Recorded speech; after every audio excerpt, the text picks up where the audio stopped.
कुछ रिपोर्ट्स में पेश करती हैं जिनमें हर ज़रूरी इंफॉर्मेशन मुहैया की जाती है। कंपनी या मैनेजमेंट की परफॉर्मेंस और क्वालिटी को समझने के लिए उन रिपोर्ट्स का समझना बहुत ज़रूरी है। तो आइए एक बेसिक अंडरस्टैंडिंग हासिल करते हैं। रिटेल इन्वेस्टर को मिनिमम इतना इल्म होना ही चाहिए। एक छोटे बिजनेस की मिसाल देखते हैं। खदीजा एक छोटी सी कॉफ़ी शॉप की ओनर है, अकेली मालिक है, छोटा बिजनेस, सोल प्रोप्राइटर। अपने बिजनेस को चलाने के लिए ओनर ने एक एम्प्लॉय जैद हायर किया हुआ है। अपना बिजनेस वो खुद नहीं चलाना चाहती। ये मॉडल मैं इसलिए इस्तेमाल कर रहा हूँ क्योंकि बड़े बिजनेस कंपनियों जिनका शेयर हम खरीदेंगे उनका यही मॉडल होता है। ओनर पैसा लगाता है और एम्प्लॉय बिजनेस संभालते हैं। मान लीजिए कि कॉफ़ी शॉप में डेली 1000 रुपये का बिजनेस हो जाता है, रोज़ाना 1000 रुपये की कॉफ़ी बिक जाती है। ये हो गई डेली की टोटल सेल या टोटल रेवेन्यू। अब इस सेल्स या रेवेन्यू को हासिल करने के लिए कुछ कॉस्ट खर्च भी हुआ है। एम्प्लॉय जैद की माहाना सैलरी 6000 है, तो एक दिन की उसकी कॉस्ट हो गई 200 रुपये, 200 रुपये। रोज़ाना जो कॉफ़ी बिकती है उस कॉफ़ी को बनाने में जो मटेरियल, रॉ मटेरियल, दूध, शक्कर, कॉफ़ी बीन वगैरह लगी, उसकी टोटल कॉस्ट हो गई 400 रुपये। दुकान का महीने का किराया है 3000 रुपये, तो एक दिन का हो गया 100 रुपये। यानी रोज़ाना 1000 रुपये की कॉफ़ी बेचने के लिए 700 रुपये खर्च हो जाता है। बस इसको टेक्निकल टर्म में कहा जाता है कि टोटल रेवेन्यू है 1000 रुपया और टोटल कॉस्ट ऑफ रेवेन्यू है 700 रुपये। अब टोटल रेवेन्यू में से टोटल कॉस्ट ऑफ रेवेन्यू घटा देंगे तो जो बाकी बचेगा वो प्रॉफिट या इनकम होगी। हमारी मिसाल में डेली इनकम हुई 300 रुपये, इसको ग्रॉस प्रॉफिट कहा जाता है। क्योंकि इनकम पर टैक्स भी लगता है और बड़े बिजनेस अपने बिजनेस को चलाने के लिए अक्सर कर्ज वगैरह भी लेते हैं, तो उसका इंटरेस्ट भी अदा करना पड़ता है। हमारी मिसाल में मान लीजिए कि खदीजा ने सारा पैसा खुद का ही लगाया हुआ है, कोई दिया। अब इसको सिर्फ टैक्स देना है जो कि मान लीजिए 100 रुपये है। ग्रॉस प्रॉफिट में से 100 रुपया टैक्स का निकाल देंगे तो बचता है 200 रुपया, 200। यही नेट प्रॉफिट या नेट इनकम या अर्निंग हुई। इसी नेट इनकम या अर्निंग के नंबर में हम रिटेल इन्वेस्टर को दिलचस्पी लेना है। अब नेट इनकम या तो ओनर खदीजा को दे दी जाए, जिसको टेक्निकल टर्म में डिविडेंड अदा करना कहा जाता है, या खदीजा मुस्तकबिल में बिजनेस को बढ़ाने के लिए वो पैसा बिजनेस में ही लगा रहने दे। इसको टेक्निकल टर्म में रिटेन्ड अर्निंग कहा जाता है। रोक ली गई अर्निंग, रख ली गई अर्निंग। दोनों केसेस में नेट इनकम खदीजा ही की हुई। डिविडेंड के केस में ओनर ने मुनाफा निकाल लिया और अपने ज़ाती अखराजात में इस्तेमाल कर लिया, और रिटेन्ड अर्निंग के केस में बिजनेस को बढ़ाने के लिए पैसा बिजनेस में ही पड़ा रहने दिया कि कल एक कॉफ़ी मशीन के बजाय 2 मशीन हो जाए या 2 दुकान हो जाए और इनकम बढ़ेगी, या दूसरी जगह नई कॉफ़ी शॉप डाल ली। नेट इनकम और उसके दूसरे नाम नेट प्रॉफिट या अर्निंग को अच्छी तरह ध्यान नशीन कर लें। जब हम रियल कंपनियों की बात करेंगे तो ये काम आएगा। शेयर में इन्वेस्टर ही ओनर होता है, मालिक होता है। तो जब आप शेयर होल्ड करेंगे, शेयर होल्डर बनेंगे, तो आपकी कंपनी जो नेट इनकम कमाएगी वही आपकी इनकम होगी। हमारी मिसाल में खदीजा सोल ओनर है, इसलिए नेट इनकम उसी की हो गई। यही जो हमने अभी डिस्कस किया, यही उस बिजनेस का इनकम स्टेटमेंट या प्रॉफिट एंड लॉस अकाउंट था। जैद रोज़ाना शाम को खदीजा को रिपोर्ट करता है कि आज टोटल सेल इतनी हुई और इस सेल के लिए टोटल इतना खर्च लगा, बाकी ये नेट इनकम है। बड़ी कंपनियां यही रिपोर्टिंग क्वार्टरली बेसिस पर करती हैं और फिर सालाना ऑडिट रिपोर्टिंग होती है। इनकम स्टेटमेंट का बेसिक कॉन्सेप्ट यही है। असल कंपनियों में बस हर हेडिंग के अंदर थोड़ा ज़्यादा आइटम हो जाते हैं। मसलन हमारी मिसाल में कॉस्ट ऑफ रेवेन्यू में मटेरियल कॉस्ट, रेंट और सैलरी थी। बड़े बिजनेस में ज़्यादा एम्प्लॉयज़ होते हैं, क्लर्क से लेकर salesman, manager, building, light, pencil, paper वगैरह सब की एडमिनिस्ट्रेटिव कॉस्ट होती है। प्लस बड़ी कंपनियां इश्तेहारात भी देती हैं, उसका भी खर्चा होता है। बिजनेस चलाने के लिए जो मशीनें, इक्विपमेंट होते हैं, उनकी एक लिमिटेड लाइफ होती है, तो उसको एक्सपायरी के बाद रिप्लेस करने के लिए हर साल थोड़ा पैसा प्रॉफिट में से घटाकर निकाल लेते हैं। मसलन एक मशीन की कीमत 10 लाख है और उसकी लाइफ 10 साल की है, तो हर साल ग्रॉस प्रॉफिट में से 1-1 लाख घटाते रहेंगे, जिसको टेक्निकल टर्म में डेप्रिसिएशन कहा जाता है। ग्रॉस प्रॉफिट में से ये घटाने के बाद जो नंबर आता है वो उसको एक नई हेडिंग, नए नाम, ऑपरेटिंग प्रॉफिट के नाम से रिपोर्ट में दर्ज कर देंगे, या उसको ईबिट का नाम दे देंगे। फिर उसमें से इंटरेस्ट घटाएंगे और फिर उसको प्रॉफिट बिफोर टैक्स का नाम दे देंगे। फिर उसमें से टैक्स घटाकर उसका नाम प्रॉफिट आफ्टर टैक्स रख देंगे, या नेट इनकम रख देंगे। खुलासा ये है कि किसी कंपनी की कितनी सेल हुई और उस सेल्स को हासिल करने के लिए कितना खर्च आया, और फिर उन दोनों का डिफरेंस, फर्क ही नेट इनकम होता है। बस इनकम स्टेटमेंट में ये अलग अलग हेडिंग में खूब डिटेल में पेश किया जाता है। नए इन्वेस्टर्स को डिटेल से घबराने की जरूरत नहीं है, आपको सीए बनने की जरूरत नहीं है। बस टोटल रेवेन्यू, सेल्स और टोटल कॉस्ट ऑफ रेवेन्यू और अल्टीमेटली नेट इनकम के फिगर को जरूर समझें। इनकम स्टेटमेंट बस यही रिपोर्ट पेश करता है कि उस साल कंपनी की कितनी आमदनी हुई और कितना खर्च हुआ। अगर आमदनी, इनकम, खर्च, एक्सपेंस से ज़्यादा रही तो प्रॉफिट हो गई, और अगर आमदनी खर्च से कम रही तो लॉस हो गया। इसीलिए इसको प्रॉफिट एंड लॉस अकाउंट भी कहा जाता है, और यही समझना ज़रूरी है। बाकी लंबा चौड़ा इनकम स्टेटमेंट देखकर, नई नई टर्मिनोलॉजी देखकर घबराना नहीं है। सेल होने के बाद हर खर्च को अलग अलग नाम देकर टोटल सेल्स में से घटाकर जो नंबर मिलता है उसका एक नया नाम देकर, फिर उसमें से एक दूसरे नाम का खर्च घटाकर जो नंबर मिलता है उसको एक तीसरा नया नाम दे देते हैं, और फिर उसमें से एक नए नाम का खर्च घटाकर अगला नया नंबर हासिल किया जाता है, और फाइनली नेट इनकम पर बात खत्म होती है। हर खर्च की अलग अलग हेडिंग्स और डिटेल में इसलिए दिया जाता है कि जो बड़े शेयर होल्डर्स हैं, जो एक्सपर्ट हैं, वो अगर जानना चाहें कि कहाँ कहाँ और कितना कितना खर्च हुआ तो उसको जान सकते हैं, जो कि खर्च को कंट्रोल करने, मैनेज करने में मदद देता है। आप आम जिंदगी में देख सकते हैं, जब आपको पता है कि आपका कहाँ कहाँ खर्च है और कितना कितना खर्च है, तो कभी खर्च में कटौती करनी है या ये जानना है कि किसी चीज़ पर आप गैर ज़रूरी या फजूल तो नहीं खर्च कर रहे हैं, तो आपको फैसला लेना आसान हो जाएगा। अगर आपको पता ही ना हो कि आपकी मंथली इनकम कितनी है और खर्च कितना है, या ये पता हो कि इनकम, सैलरी तो इतनी है मगर खर्च ना पता हो, तो ये अच्छी आदत नहीं है। अगर माहाना इनकम और माहाना खर्च तो पता हो मगर खर्च का डिटेल ना पता हो, तो ये भी ज़्यादा अच्छी प्रैक्टिस नहीं है।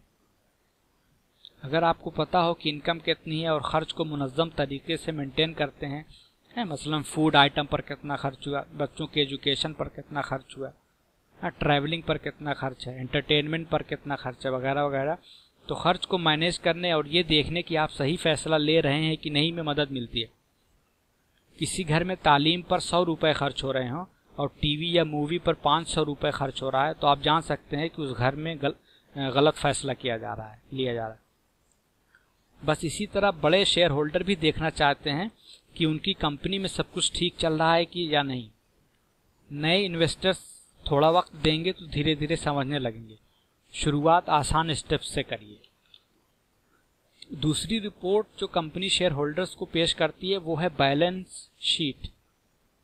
कंपनी साल के आखिर में शेयर होल्डर को रिपोर्ट पेश करती है कि उसके पास कितना एसेट है, यानी वो क्या क्या चीज़ें ओन करती है, किन किन चीज़ों की मालिक है, और उसके ऊपर कितनी लायबिलिटी है, यानी दूसरे लोगों का उसकी तरफ क्या क्या निकलता है, दूसरे लोगों को उसे क्या क्या अदा करना है, दूसरे लोगों का उस पर क्या कर्ज है, what company ons and what company ओज टू अदर्स।